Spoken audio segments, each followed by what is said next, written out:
Part 3. We never learned who the traitor was that led the Philistine army through the high country, but it does not matter. Every man in Israel in those days had lost heart. Perhaps the Philistines promised him bread for his family, or iron tools. Betrayal was easily purchased. What matters for our story is that the King of Gath and the handmaiden of Ashtoreth have marched at the head of an army through the winding paths of the interior mountains, and now they are standing with their army east of the city, blocking the only escape route for the people. Chapter 17. Nahor arrives at the chamber before Shamgar. He swiftly removes his cloak and hands it off to a waiting servant as he enters the room. The elders are gathered, quietly conversing amongst themselves. A table has been prepared for them, and some are already seated around it. "Philistines are in the valley," Nahor declares to the group. "Someone must have led them through a pass into the boundary behind us. We are cut off from the rest of the country." This quiets everyone. Meshullam steps forward. "How many?" "Hundreds that we could see, perhaps thousands." The room erupts until Meshullam quiets them. "Why don't they continue up the valley? They are already past us. Why wait?"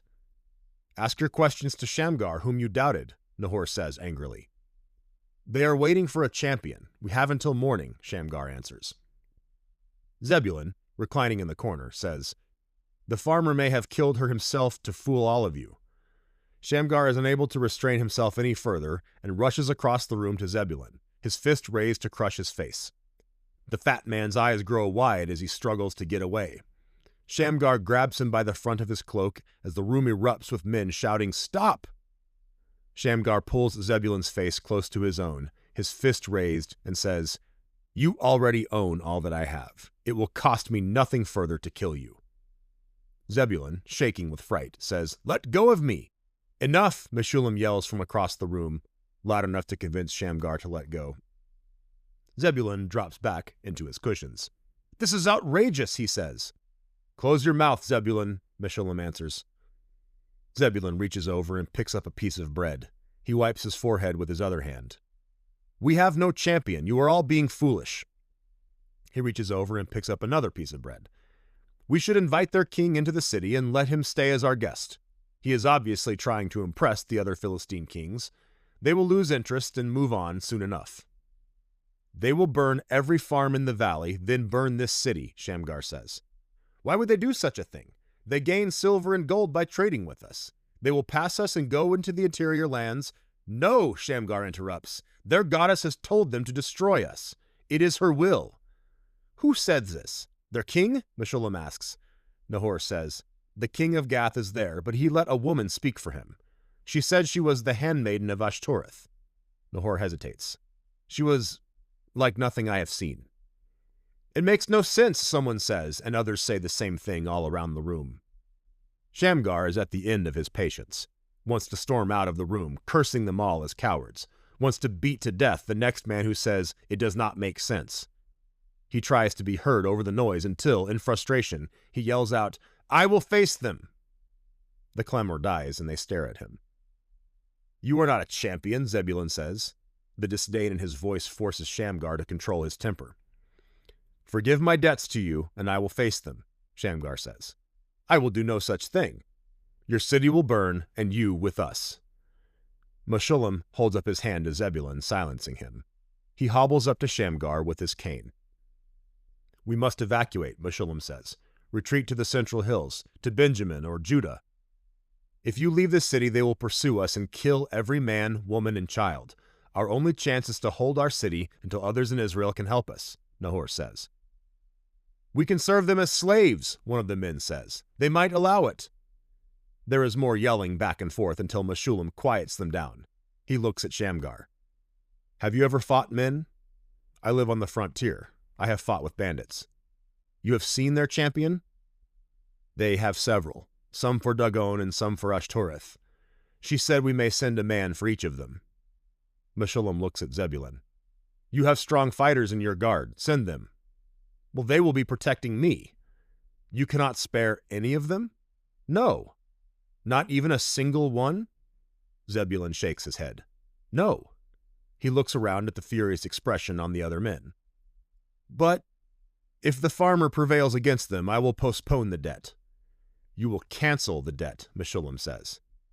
Zebulun scowls at him. Very well. If he prevails, I will cancel the debt. When he dies, his wife and children become my property. His wife and children will labor for you, but they will not become your property, Meshullam answers. Zebulun sighs. Then he nods. Shamgar bows his head in gratitude as relief floods him. Thank you, Lord. I will go with Shamgar, Nahor says. Are there so few men left in Israel? Meshullam asks the room, exasperated. These men have families. He paces for a moment, his walking staff thumping on the stone and echoing in the room. He looks at Shamgar. If you can delay them even a day, that will give us time to prepare the city. Shamgar knows the time has come. He gathers himself. My lords, I have seen this day coming for many months. A messenger has been appearing to me and warning me, and then I believed I saw a blood moon, their sign for war. But no one else saw it, and I was convinced I was going mad. Now they are coming just as the messenger said. Who is this messenger? Meshullam asks.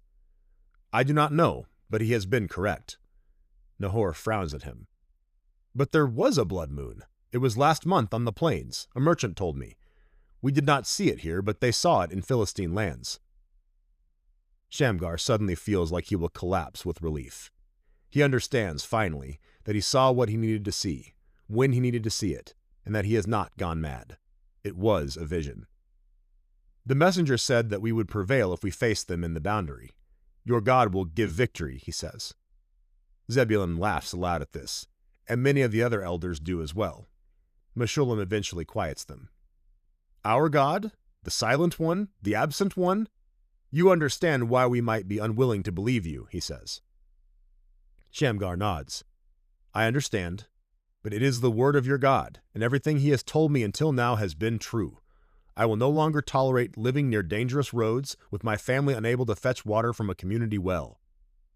Our people only know stories of our God. That is why he has returned to remind you and to save you. After a moment, Meshullam walks over to the table and leans on it to pull off his sandal. He holds the sandal up to everyone in the room. This council witnesses the oath of Zebulun to forgive the farmer's debts if he holds them long enough to let us build our defenses, Meshullam says. We witness it, came the reply from all of them, and more men hold up their own sandals. Chapter 18.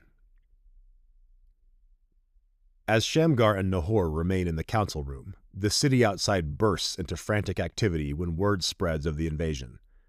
Barricades are hastily erected across doorways and at the gate, and people scurry about, gathering food and making trips to the well.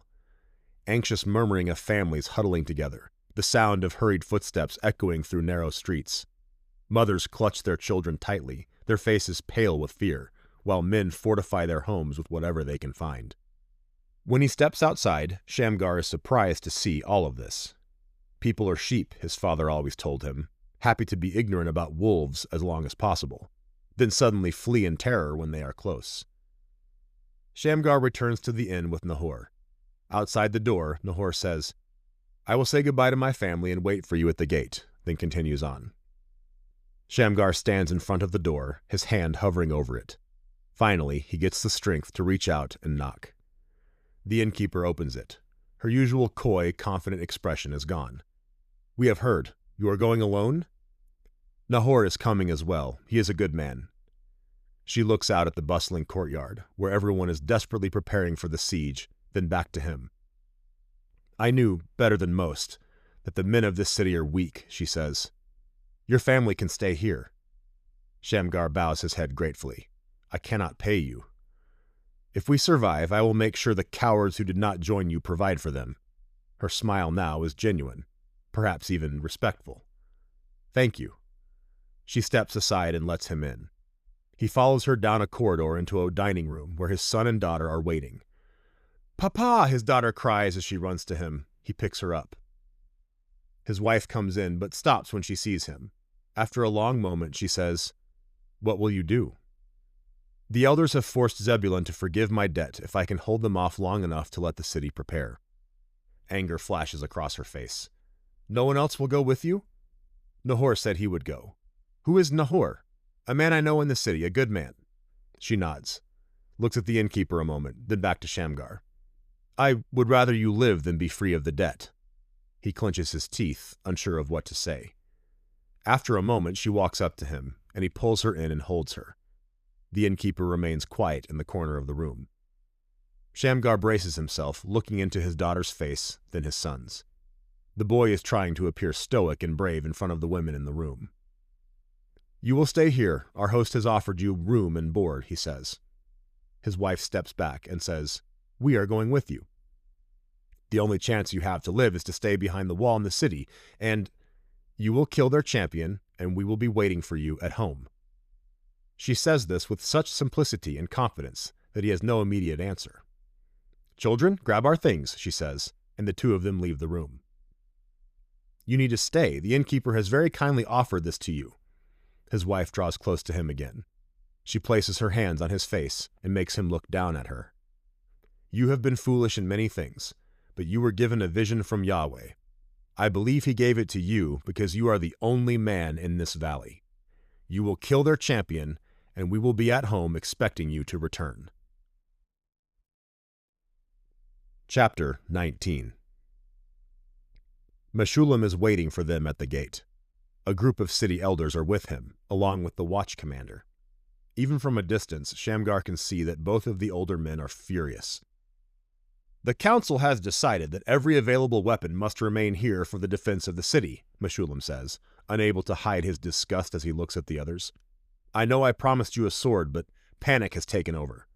Shamgar takes a moment. Then, holding out his ox goad, he grins and says, This can tear flesh as well as a blade. I would go with you, but I have been ordered to remain and prepare for the siege, the watch commander says bitterly. I know we would prevail together. Shamgar acknowledges him with a slight bow. Your family needs to stay here, Meshullam says, noticing them at last. My lord, it seems you would need to chain them. Be reasonable. His wife says, My lord, thank you for your concern, but we are leaving as a family, and my husband will save your city. Meshullam cannot help but smile at her. He faces the group. Here is what Israelites used to be. Nahor approaches from the other side of the courtyard, and next to him is Zebulun, along with a dozen men of his personal guard. Nahor's expression is dour, and Shamgar braces himself. You are not taking a city elder with you, farmer, Zebulun says between heavy breaths. Shamgar turns to Nahor. Is this true? Nahor shifts nervously on his feet. He glances at the other elders. I'm afraid I cannot join you. I'm needed here. A sinking, hollow feeling settles in Shamgar's gut. He waits for Nahor to meet his eyes again. Knows he will not. How did Zebulun take your heart, Nahor? What did he promise? It is not that simple. You saw them in the boundary. You know what she said they will do. Shamgar, I have a family. You have a family. Shamgar's wife walks up to Nahor and strikes him on the face. Without pausing, she turns to Zebulun and slaps him hard as well. Zebulun stumbles backwards, his face turning red with fury. Stone her now, he yells. His guards reach out to seize her.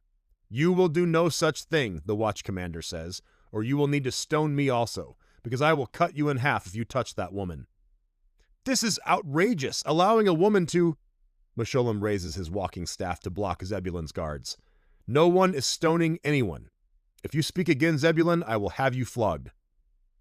Zebulun does try to speak again, but the watch commander steps in front of him with his hand on his sword. Meshullam lowers his head. Somewhere a child is crying, and donkeys are braying as their owners hurry to stow them before the siege, and across the city other sounds of fear fill the air.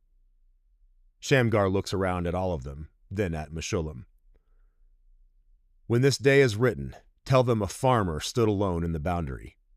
He gestures at his wife. And tell them that a woman had more courage than every man in this city. Meshullam clenches his teeth, glares at the other elders.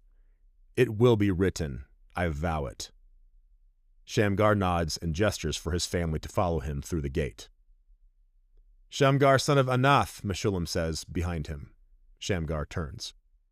Meshullam places his hand on Shamgar's shoulder, holds it there a long moment, and tilts his head to see him through his good eye. In the old days our fathers prayed for the blessing of Yahweh on a man going to face his death. I speak that blessing now, in the name of the God of Abraham, Isaac, and Jacob. Chapter 20. It is late afternoon when they arrive at the beginning of the pass, where the road narrows between the cliffs. Shamgar halts them. The trail to his home is nearby. This is where he must part with his family. Clouds have lifted above the peaks. He can see further east now, where the valley bends. The dead girl is in front of them, and on the other side of her is the Philistine army, seemingly endless. When his wife sees them, she lets out a small gasp of fright, then steadies herself. The Philistines have been standing very still, as though summoned from the clay of the earth and sculpted by gods, but now they are moving, led by the handmaiden. "Are those the Philistines, Papa?" his son asks. "They are. You must go now," he says quietly. His wife's hands find his elbow, and she draws close to him. "What will you do?" she asks. "I do not know yet," he says, then looks at his children. "Wait here while I speak to your mother." She takes his hand willingly and follows him a short distance away. He positions himself with his back to the children. Tears are covering his wife's face, but she is not sobbing. Instead, she is clenching her teeth together and looking back and forth from the Philistines to Shamgar. "You will defeat them," she says. He cups his hands around her neck firmly. "My love, you must listen to me carefully. No, you will prevail." He remains quiet as he looks at her. And now he understands, as she understands. "I will prevail," he says gently. A sob finally comes, and another, and he lets her weep. He joins her, his own tears falling hot and wet onto her hair. For a simple life together lost, and his son never growing to manhood, and his daughter never bearing children. She gathers herself at last. He reaches into his belt and pulls out the shearing dagger with a trembling hand. "For the children, stab here." He points the tip to her neck. "Sever deep in this place. It will be less pain, and as the blood drains they will fall asleep. It will be peaceful. But you must press hard as you can. Do you understand?" She nods. "For yourself you must cut in a different place." He holds up the tip to the base of his ear and demonstrates a slashing motion. "You must cut deep enough to ensure death. Do you understand?" She starts to say something, but stops herself. Her eyes are fixed on his. Frustrated, he grabs her arm and shakes her. "You cannot survive the cut. They will show you no mercy if you survive. They will show no mercy to our daughter. Do you understand?" "I understand," she says. She buries her face in his chest again. He smells her hair as he inhales deeply. No scent of myrrh or any other soft spices, only the scent of the frontier and hard labor. The Philistines are closer, almost in arrow range. "I am so terribly sorry," is all he can say. She looks up at him, steadies herself. "How will I know?" Shamgar smiles, points at the approaching handmaiden. "I will bring you her head." She laughs. His favorite part of life is her laugh. "I will wait until the very last moment," she says. "I am prepared to end our lives, but those are not my final words to you." Now she looks at him, with pride, with honor, with a fierce love he has not seen from her in years. She bends down and picks up an ice-covered stone from the path, then grabs his cloak with her other hand. "This is the rock your blood will cover. Do not retreat beyond it." Shamgar watches her lead the children away. His son waves and he returns it. His daughter's face is pressed against her mother. His chest has a tightening feeling, and he lets himself sob a few more times to get the rest of it out. In another moment they are around the edge of the cliff and out of sight. He turns to face the Philistines in the pass. The ox goad is planted in the snow in front of him, and he picks it up. Chapter 21.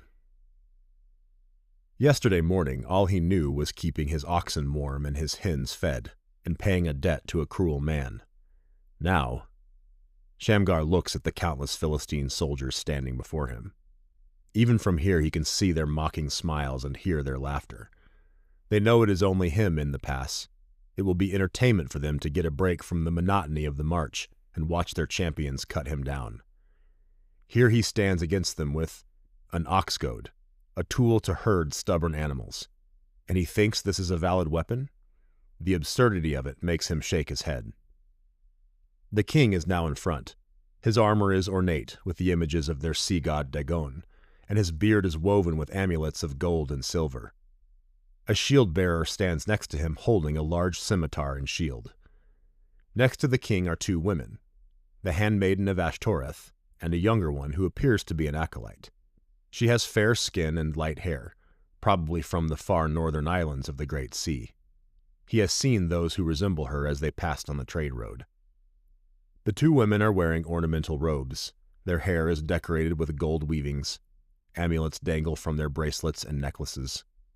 He has heard that girls are taken from their homes while children to serve as temple prostitutes in Gath. They come of age being violated dozens of times every day in the dark and smoke-filled corridors of the temples, parts of their soul torn away with every rough man who handles them. Now they are demons, nightmares clothed in seductive flesh. Their eyes stay on him as they walk casually past the king, and they are leading a little girl.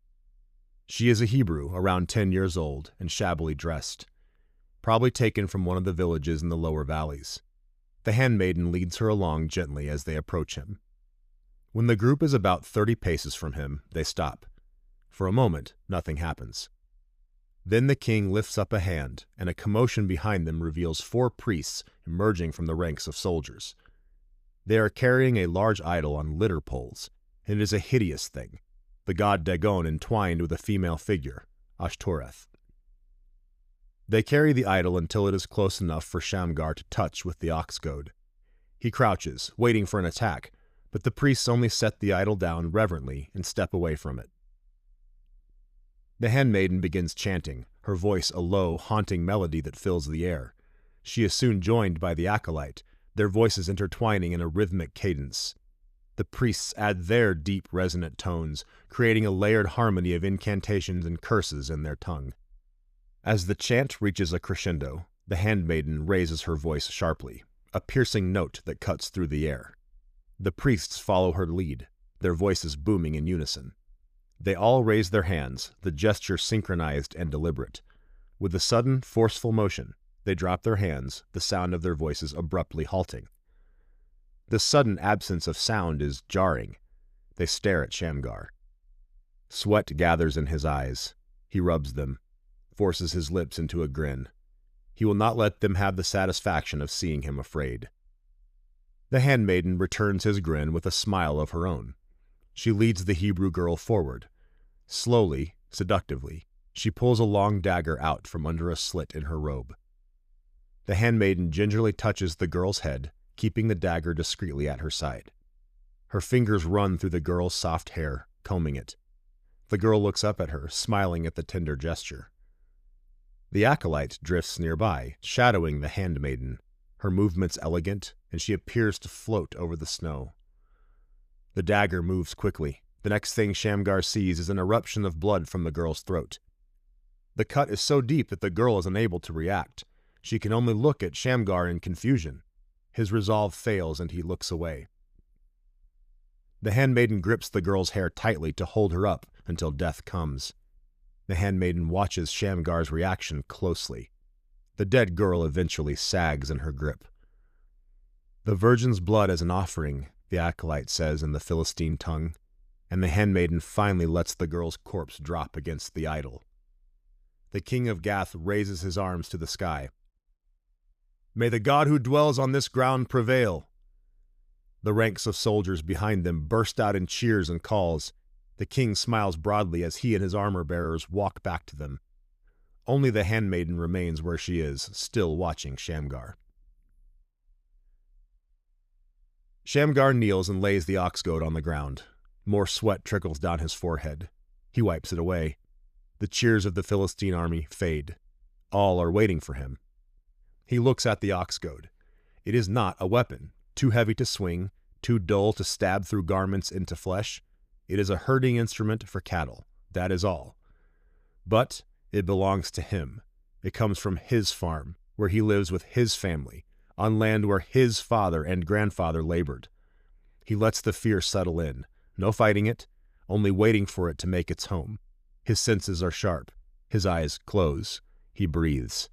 He opens them and stares at the handmaiden. Whispers to himself, "If you are there, God of the Hebrews, this is the time to make yourself known." He looks down at the stone his wife left him, the rock his blood will cover. Then he stands, the ox goad held low in his right hand. The handmaiden moves to him. The acolyte follows. Shamgar braces himself. "Reveal your God," the king says.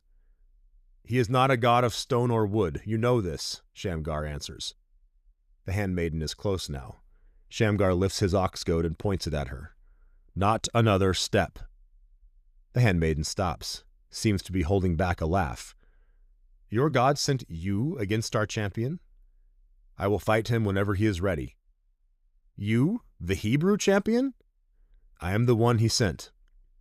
The handmaiden lets herself laugh now, and the acolyte joins her, mimicking everything she is doing. "His ways are strange," she says. She speaks softly, like she is joining him in a bedroom. "You are not a Hebrew." "I am not."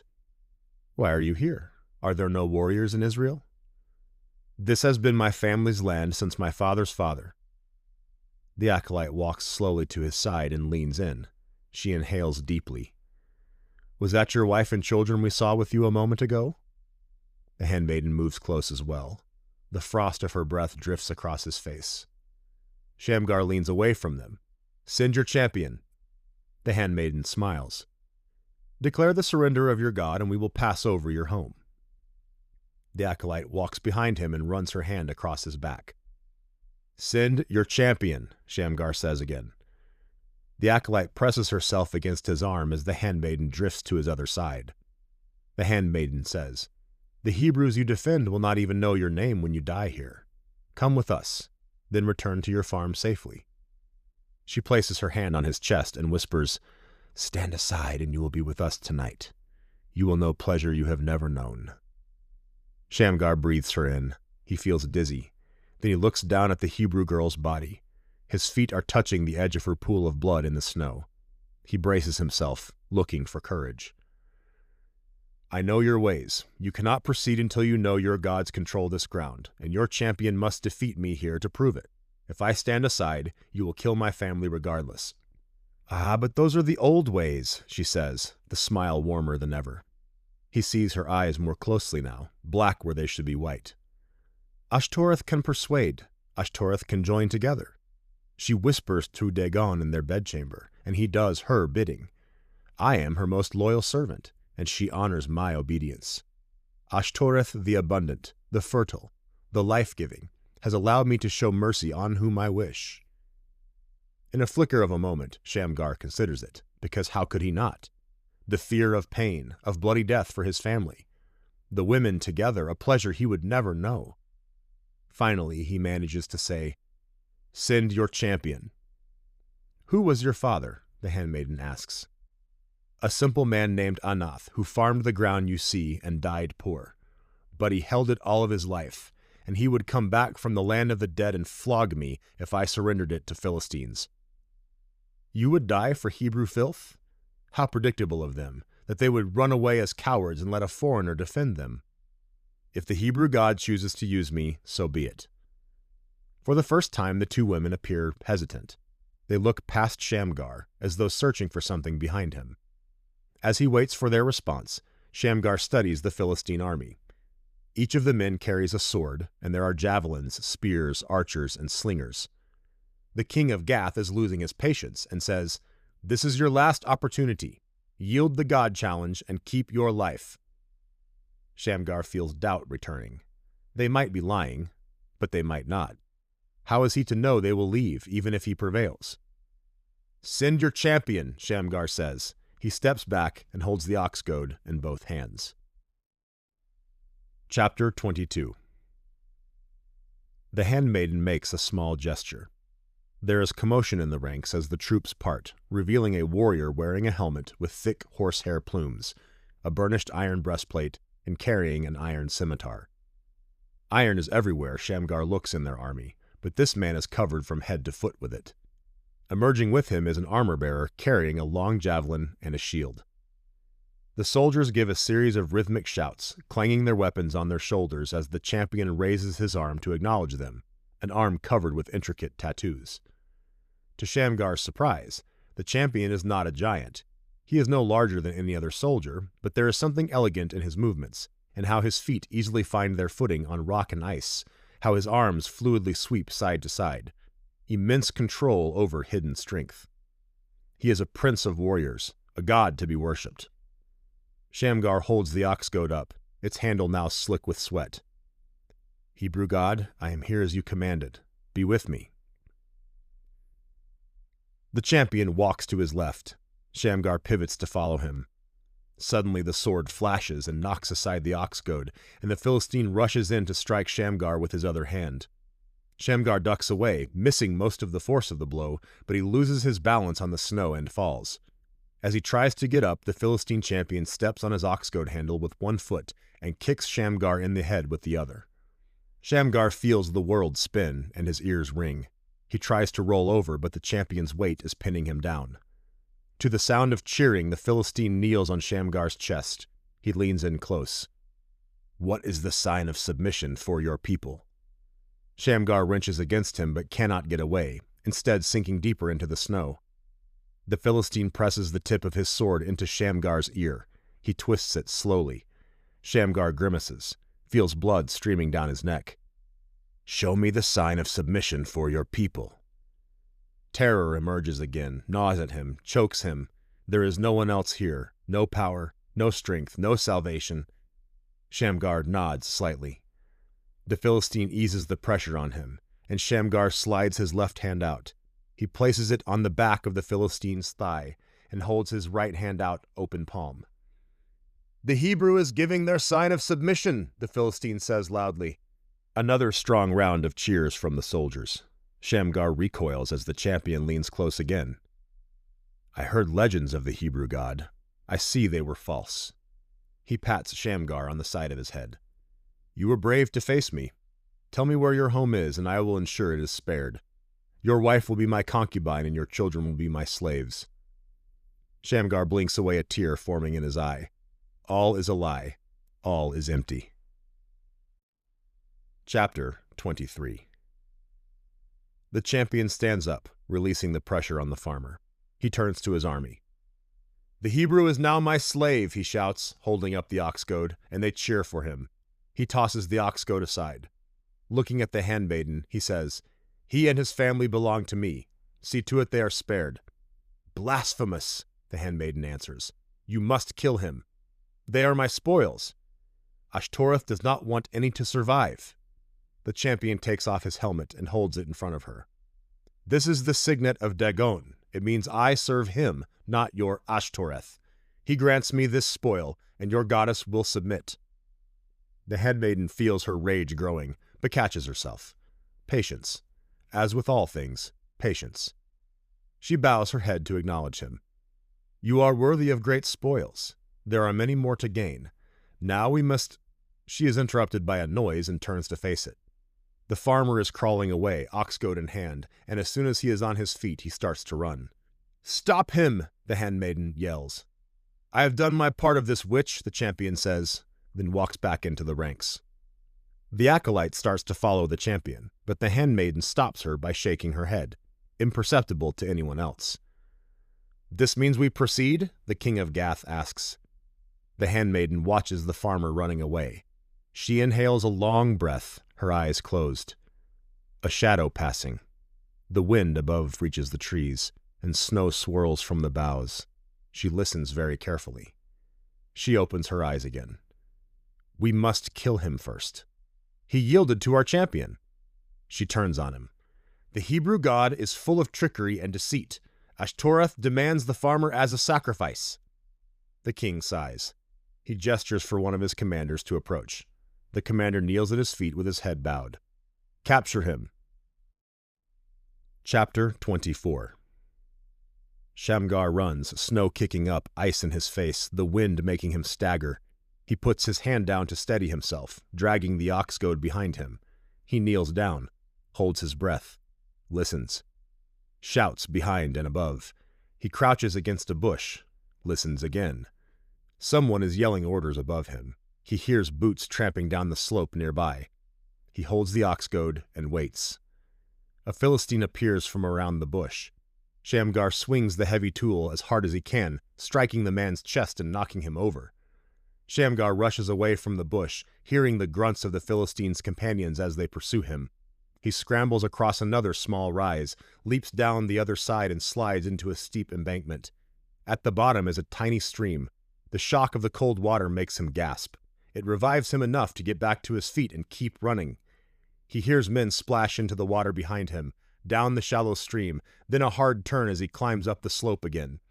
Shamgar falls many times as he runs, his knees scraped raw from the ice, his ear bleeding. Still he runs, knowing he should feel humiliation, but no longer caring. And then the very air around him tears open. A hissing of arrow blades passing his ears, the yelling of men. He is tripping backwards and falling into the snow. He rolls to his side. Arrows thud into the ground where he was laying a moment before. An arrow slices through the flesh of his leg, and though he does not feel the burning pain he expects, he panics that it has severed something deep. The arrows stop. There is confusion. Someone is trying to give orders, but there are too many men shouting, and orders cannot be heard. Shamgar lurches to his left and finds his feet. Somehow the ox goad is still in his hand. A javelin shakes him out of his stupor when it hits his leg. These are used by infantry when an enemy is closer than arrow range. He winces and pulls it out. He throws it wildly in the general direction of the Philistines, and then he is up and running at last, his legs finally obeying his mind's pleas, and through the snow and ice on the path his boots find footing. The forest on the other end of the pass is close. His knees stiffen from the swelling of the wounds, making him stumble. He stays upright by planting the ox goad with each step. Another arrow hits near his foot. Pure terror in his heart, the kind he knew as a boy when the dark night bled through the windows of his home and brought the sound of the jackals. It did not matter that his father was in the next room, only knew that they were there, and their jaws would clamp around his throat before he could scream for help. The trees swallow him. He cries out in relief to finally have something between him and the enemy. The ox goad gets snagged in some bramble. He yanks on it. The hook is caught. He yanks harder. Shouts from the Philistines. An officer giving orders. He holds still. Thinks about laying down and trying to hide in the snow. Madness. They saw him run into the woods. They know precisely where he is. He pulls desperately at the ox goad until it finally rips out of the root. He is moving again, slower now. The undergrowth is snagging his feet. An arrow strikes his shoulder so hard that his breath catches. He glances, expecting to see the tip buried all the way in, but there is nothing there. He stops a moment. Confusion. Why did the arrow not... Then there is a sudden rush of wind. Bits of ice pelt his face. A snowstorm rushes in fast, much faster than it should, and this, too, confuses him. Impossible. What is happening? Whatever it has caused bewilderment among the Philistines as well. He can no longer see them through the wind-blown flakes, which means they could not see him either. Keep moving, keep moving, keep moving. Talking to himself makes him keep running, makes him stay just out of reach of the Philistines. But the air is torn open again as arrows pour through the trees. They are releasing them blindly. No javelins, though, and he feels a surge of hope that he has gained distance. A stone hits him in the scalp, a burst of light, then darkness, blindness. A stone? He feels warm liquid stream into his eyes. He rubs at them with his fingers. He finally sees light through a haze of red.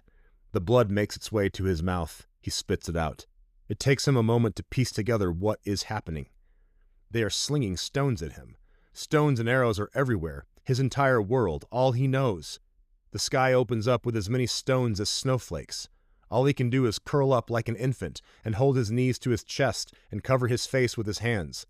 They are striking his flesh repeatedly, and he feels his knuckles getting crushed. The rocks stop falling. Why are they waiting? Refilling their slings? They cannot actually see him.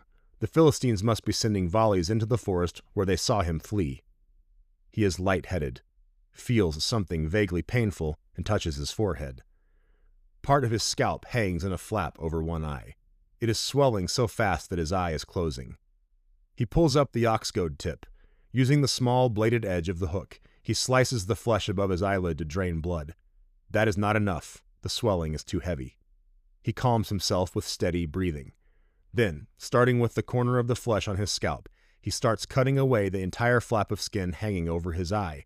Hot, searing pain makes his hand shake as he works, but he presses on until a portion of flesh the size of his palm is sliced away. The raw wound, exposed to air, burns so badly that tears well in his eyes, but now he can see. He just needs to be able to see. Using the ox goad to pull himself up, Shamgar squints through the blood, trying to see where the soldiers are. Nothing but thick snowfall. He can hear them talking. A few shouted commands. Shamgar turns to flee. Behind him, then over him, then all around him come the rocks. He covers his scalp with his free hand. The snow is too deep to run through, so he must leap and trudge. Rocks pummel all around him. He feels the volley slow down, believes it has passed, but then there is a sudden crushing strike on his back as a rock finds him. It knocks his air out, and he falls into a snowbank. All he can muster is a gagging groan. He fumbles for the ox goad. His fingers find the staff, and he pulls it close, hugs it like a child hugs a toy. Get up now, he mutters through bleeding lips. On his feet, he shakes away the snow and staggers forward again. He comes to a slope and pauses to study the terrain ahead. The brush clears up considerably, but so does his concealment. He will be able to move faster. He will also be exposed. There is no choice, then. If he can get higher up, perhaps they will continue pursuing him, and if they are pursuing him, they are not approaching his home. Step by painful step he climbs the hill. Rocks and arrows occasionally land near him, but his energy to climb is increased by his terror. And then rage boils up, shocking him, and he screams, "Where were you? I obeyed. I believed you, and you left me to die." He continues shouting this to the indifferent clouds above. At the top of the hill he emerges onto a meadow. He trudges to the edge of a stone ledge overlooking the pass and collapses to his knees. Suddenly, as though it has been waiting for him to reach this spot, the storm clears. Shielding his eyes, he tries to make out the Philistine movements in the pass. In the middle is the handmaiden and the idol, her acolyte nearby. They have their arms raised, still calling down curses on him. The priests are next to the king. The rest of the army stretches far through the pass, seemingly endless numbers of them. And yet, they are not marching. Not until their gods have seen him die as a sacrifice. When he does, no gods will resist them in the land as they rampage at will. He has always loved this ledge. From here he can spot a missing sheep in the north fields, or check for predators lurking in the pass. When the sea breeze arrives up here in the late afternoons of summer, it is the most peaceful place in his land. Unable to avoid it any longer, Shamgar finally lets himself look far to his left, across the treetops to the end of the pass, where he can see the rooftop of his house. A pale wisp of smoke seems to appear, but he cannot determine if it is a trick of his eyes. "Keep the fire stoked and the coal beds hot," he had told her on the way to the boundary, "so that when they come to you, you can quickly set the home on fire." The dagger blade was as sharp as he could make it on the sharpening stone. It would slice cleanly. He looks away from the house. Sweat burns in the scalp wound. Each strike from the rocks, arrows, and darts is making itself known, as though his wounded body is demanding to be accounted for in his thoughts. He searches the hillside below for pursuing troop movements. Nothing at first, then a movement, then another, more. His breath catches. So many more, like ants emerging from their lair. He watches the Philistine troops as they move between the trees, carefully making their way up the hill to his position, and he knows there is nothing that can be done about it. They will reach him, and he will die. The thought comes to return to his home, to run back as fast as his legs will carry him, and grab his wife and children, and retreat further into the hill country, perhaps find a caravan that will take them to Assyria, even Damascus itself, where he can live his life in peace and herd cattle. He lets his head fall in weariness. His reason returns. He can do no such thing. They will be run down like everyone else. No way to move 2 young children fast enough to escape hardened soldiers looking for rape and blood. No, he will stay here and die in the pass, and his wife and children will die as well. At least Zebulun will have his fat belly slit by a Philistine, and Shamgar delights in this thought. He laughs at himself through his parched throat. One man against an army. What a fool he was. But there was no choice. There remains no choice. Perhaps the Hebrew god could have appeared. That had been their only hope. The Philistines are moving faster up the hill now, emboldened by his bloody trail. Soon they will be at the summit. It is all very clear what will happen. He will make his stand on this rock, and they will cut him down. And as his blood flows into the earth, their gods will be satiated, and they will know they can cross the boundary of blood with no interference from any Hebrew god. Dagon and Ashtoreth will rule this land. He feels a thump as something hits his back, but there is no pain, and it confuses him. Then he feels another thump, still no pain, and then a third one, and that brings a torrent of agony as it penetrates his cloak. He realizes that arrows are hitting the snow all around him. As he runs, he feels his right shoulder stiffening. He cannot move his arm, realizes his shoulder blade is blocked from moving because an arrow is lodged next to his spine. He reaches back for it, trying to rip it out. Cannot reach it. In desperation, he rubs his back against a tree, trying to dislodge it. This only forces it in further, and something pinches deep in his lungs, hot like fire, and he cries out in fear. He has pressed the arrow in too far. He will die. The voices emerge again, and Shamgar turns abruptly toward the steepest slope he can find. He tries to climb up, but the snow is deep here. He cannot push through it. He turns to his left, sees a small break in the brush where a game trail exists, and staggers along it. An arrow hits the snow near his feet. He hears another twang from another bow, and that arrow strikes his arm. They are right behind him. He pulls the arrow out from his arm. It is a shallow wound, and it comes out easily, does not hurt. Nothing hurts like the arrow in his back, and he coughs, sees blood, panics, decides again that he is a dead man. Get higher, get higher. Somehow he gets further up the slope. His legs are failing. Glances back, sees the Philistines pursuing, closing in. Finally, he is on top of a ridge, the valley spread out below him. He can see the snaking formation of Philistine soldiers in their dark winter cloaks and iron helmets. Sees the handmaiden and her acolyte, and the king near their idol, looking up at him. They spot him highlighted against the sky. He no longer cares. Along this ridge he will reach his home. He will continue bleeding, slowly dying, but he feels he will make it to his home. Burst into the room, end the life of his children himself, to prevent his wife from needing to do so. Then he will end her life, quickly and with only brief pain. He will hold her, apologize one final time, ask forgiveness one final time. Then he will turn the blade on himself, and all will be black. All will be at peace. The wind howls, ice in his face, his breath sharp and biting.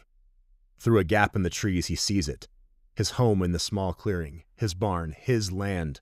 Only a day ago they were his. Shouts behind him, he turns. The Philistines are closing in quickly. They have reached the top of the ridge and see him. Shamgar tries to keep running, but his legs feel numb, his head faint. Blood loss, but he cannot let it stop him. He must keep moving. And then he knows, feels, there is not enough blood left in him to make it. Too far away. His wife and children too far away. Press the blade firm and deep, my love. It will be fast. Do not miss the veins. He slowly stops running, then walking. He goes to his knees. The sharpness of the ache in his back dulls. His ears ring and his head feels too light to hold up any longer. Shamgar lets the ox goad drop to his side. He wonders if they will kill him here, quickly, or drag him back to their idols. As he waits, he looks one more time at the small home in the woods. The hard days. Many, many hard days. An unforgiving land. But there were good days, too. He hears the snap of a sling releasing a stone, hears the whistle as the stone flies towards him, the strike against his head, and then there is nothing but darkness.